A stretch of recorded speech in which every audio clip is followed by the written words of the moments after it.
హాస్టల్‌లో ఉంటే ఫోన్ ఉండదు గదా! అందుకే ఆళ్ళతోటి ఇంటికొచ్చినప్పుడు మాత్రమే మాట్లాడతాను. మాట్లాడతారు. ఓకే. ఎప్పుడు గూడా ఎలాంటి ప్రాబ్లమ్ ఏం లేదు, ఫ్యామిలీ సైడ్‌లో అంతా హ్యాపీ. అంటే పోలీసులు ఏమైనా ఇప్పటివరకు మీకేమన్నా సమాచారం ఇచ్చారా సార్? ఎందుకంటే ల్యాప్‌టాప్‌లు గానీ, ఫోన్ కానీ వాళ్ళు వాళ్ళు హ్యాండ్ ఓవర్ చేసుకోవడం కూడా జరిగింది. ఒక లెటర్‌ను కూడా ఏమన్నా చెప్పారా సార్? వచ్చారు, ఎంక్వైరీ చేసి ఎళ్లారు. వాళ్ళ సైడ్ గిట్ట వాళ్ళు ట్రై చేస్తున్నారు. Okay sir. ఇగ అది దేవుడు రాశాడు అంతే. దాన్ని ఏం చేయలేం. ఎందుకు అట్లా నిర్ణయం తీసుకున్నారో అనేది నాకు తెలవదమ్మా. అది మాత్రం. తెలీదు. Okay sir. అమ్మ, మీరు మీ కోడలతో ఎప్పుడు మాట్లాడారు తల్లి? పండగకు రమ్మన్న సంక్రాంతికి సంక్రాంతికి రమ్మని. మన్మడు రమ్మన్నాడు, ఇయ్యబ్రాలు రమ్మన్నాడు. మాకు చేతనైతే లేదని పోలేదమ్మా, అంతే. చేతనైతే లేదని పోలేదు. సంక్రాంతికి మాట్లాడింది నా కోడలు, రాను రత్తయ్య అన్నది. సరే అని చెప్పినాం, కానీ నా ఆరోగ్యమే సహకరించలేదు, నేను వెళ్ళలేదమ్మా. వెళ్ళలేదు. మేము ఇద్దరేమో ఉంటాం ఇంట్లో, వెళ్ళలేదమ్మా మేము. అంతకుముందు ఎప్పుడు వెళ్ళారు తల్లి? మేము అంత మునుపు డిన్నర్కి వెళ్ళినాము, ఒక దగ్గరికి దావత్కి వెళ్ళినాము. నా కోడలు అందరు చుట్టాలు అందరు పోతురు అని ఆమెకు కూడా దావత్ పెట్టిర్రు. మా అక్క మనమరాలు, మా అక్క మా బిడ్డ మనమరాలు దావతు నైటు మమ్మల్ని రమ్మన్నది. వాళ్ళు రమ్మంటే పొద్దున్నే రాండ్రి చెప్పినాయి అంటే మేము ఇట్లా అంటూ మా సువర్ణక్కోళ్ళు వాళ్ళు ఎట్లా బిడ్డ అంటే నాకు కూడా చెప్పిర్రు, అత్తయ్య నైట్ వెళ్దాము, నేను తీసుకెళ్తా, నువ్వు మీరు చెన్నచెర్లకు రాండ్రి అని చెప్పింది. అప్పుడు ఫోటోలు దిగిను. అప్పుడు మమ్మల్ని నైట్ తీసుకుపోయింది ఇంటికాడ. మళ్ళీ టీ ఇట తాగినాక మళ్ళీ ఈడికి వచ్చినాము. బస్ కాడ దాకా కార్లో దించేసింది, బస్ ఎక్కిచ్చింది. రానా మామయ్య అంటే నీకు డ్యూటీ టైం అవుతుంది కదా బిడ్డ, నిన్న చేయలేదు డ్యూటీ, ఇవాళ చేయకుంటే వరకు బాగుండదు అని చెప్పినాము మా కోడలికి. అంతే. బస్ ఎక్కి 2 రోజులు సెలవు పెట్టుకుంది. పెట్టుకుందమ్మా. నా కోడలు బంగారం అమ్మ, నా బంగారం అమ్మ, నా కోడలు. మీ మన్మరాలతో ఇట్లా ఎప్పుడు మాట్లాడిరు? అప్పుడైనా నా మన్మరాలు సంక్రాంతి రాలేదమ్మా, రాలేదు.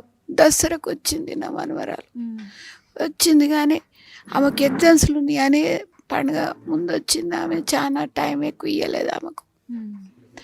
ఇక నేను వెళ్ళిపోతున్నా నాని అంటే నేను వస్తానమ్మా అంటే, నేను మళ్ళీ ఎగ్జామ్స్ రాసినాక సెలవులలో నేను వస్తున్నాను నీ దగ్గరికి అని చెప్పింది నా మనవరాలు. అంతే అంతే. నా మన్మడే సంక్రాంతి రమ్మని కూడా చెప్పిండు, తాత నాని రాండ్రి, పండుగకు రాండ్రి, మనం పండుగ చేసుకుందాం అని. నా ఆరోగ్యమే సహకరించలేదమ్మా, పోలేకపోయినాం మేము. పోలేకపోయినామమ్మా, అంతే. చేతికి ఎదిగిన 2 పిల్లలు కదమ్మా, చేతికి ఎదిగిన 2 పిల్లలు కూడా ఈరోజు దూరం అయిపోయారు కోడలతో పాటు.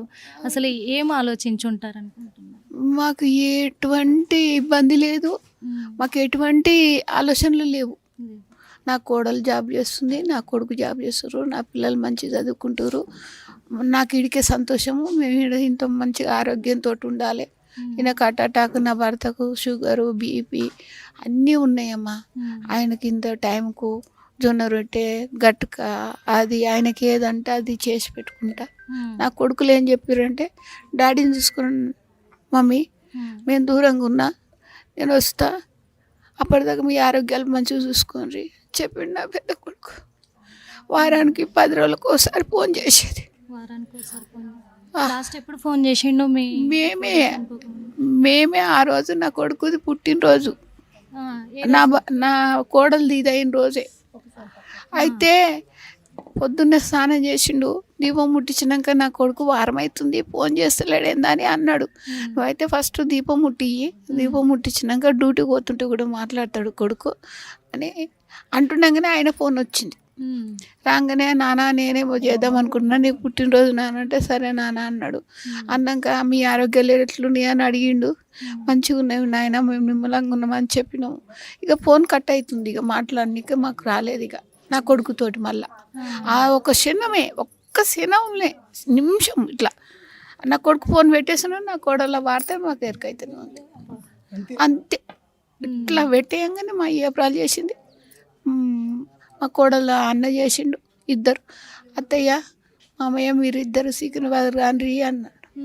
మేము చేతగానోళ్ళు మేము ఎక్కడ పోతామని కొట్టుకుంటున్నాం. మొత్తుకుంటుంటే చుట్టుముట్టాలు అందరు వచ్చారు, మా చుట్టాలు మా బంధువులు అందరు వచ్చారు. మాకు తోడు కావాలి కానీ 2 కొడుకులు ఇక్కడ ఉంటారు హైదరాబాద్లో. వాళ్ళందరూ వచ్చేదాకా నేను ఉండాలిగా అమ్మ ఇక్కడనే. ఎక్కడని పోతాం మేము చేత కదని. వాళ్ళందరూ వచ్చేదాకా ఉండి మమ్మల్ని ఏడికి తీసుకుపోతే ఆడికి వెళ్ళినాం. గంతే అమ్మ, మాకు ఎటువంటి ఇబ్బంది లేదు లేదు లేదు. నా కోడలతో లేదు, నా కొడుకులతో వాళ్ళతో లేదు నాకు ఇబ్బంది. మేము మంచిగా, నాకు బిడ్డలు లేరమ్మా, నేను ఒక బిడ్డలు లేక చూసుకున్నామ్మా అందరినీ. 3 కోడలను నువ్వు ఇప్పుడు ఎంక్వైరీ చేసిన అంతే, పెద్ద కోడలు పోయింది కానీ ఎవరిని చేసినా.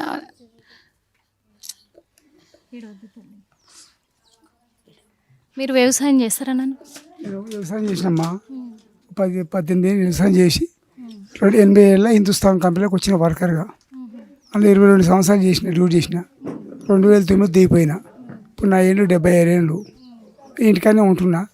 నాకు శాతం అయితే లేదు. నా దగ్గర ఉన్న ఏదో పావులో ఎడకాలు ఉంటే ఆ కొడుకులకి ఇచ్చేసిన, అయ్యా తీసుకోరని చెప్పేసిన.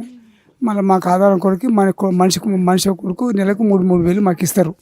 మాకు జీవనాధారానికి ఇస్తారు. నా ఫోన్లో కొడతారు కొడుకులు 3. ఆడితే మేము పూట మందులు తీసుకొని అన్నం తింటాం. ఇదే ఉంటాం. మీరు ఆరోగ్యం ఉంటే మేము మంచిగా జాడి మేము ఆరోగ్యం కాపాడుకోరు మీరు అని వాళ్ళ అమ్మకి చెప్పారు. డాడీని కాపాడు, మీరు మంచిగా ఉంటే మేము ఇక్కడ డ్యూటీ చేసుకోగలుగుతాం అని చెప్పారు. అట్నే ఆమె మాకేం పనిలేక తల్లి, నాకు టైంకి ఏం కావాలంటే చేసి పెడుతుంది, తింటాం. ఇట్లా టైం పాస్ కూడా తిరుగుతాం అంతే. అంతవరకు మరి ఎలాంటి గొడవ లేదు. ఎవ్వరితోనే మా కొడుకులు దాకు మాకు లేదు, మా కోడలు మాకు లేదు, అన్నదమ్ములు లేదు, ఎవ్వరు లేదు. అది ఏం జరిగిందో మాకే లేదు ఇక అంతే. అదేనైనా ఎందుకంటే ఇప్పుడు తను ఒక సాఫ్ట్వేర్ ఎంప్లాయీ, మంచి జీతము, మంచి స్ట్రాంగ్ పర్సన్ అంటున్నారు.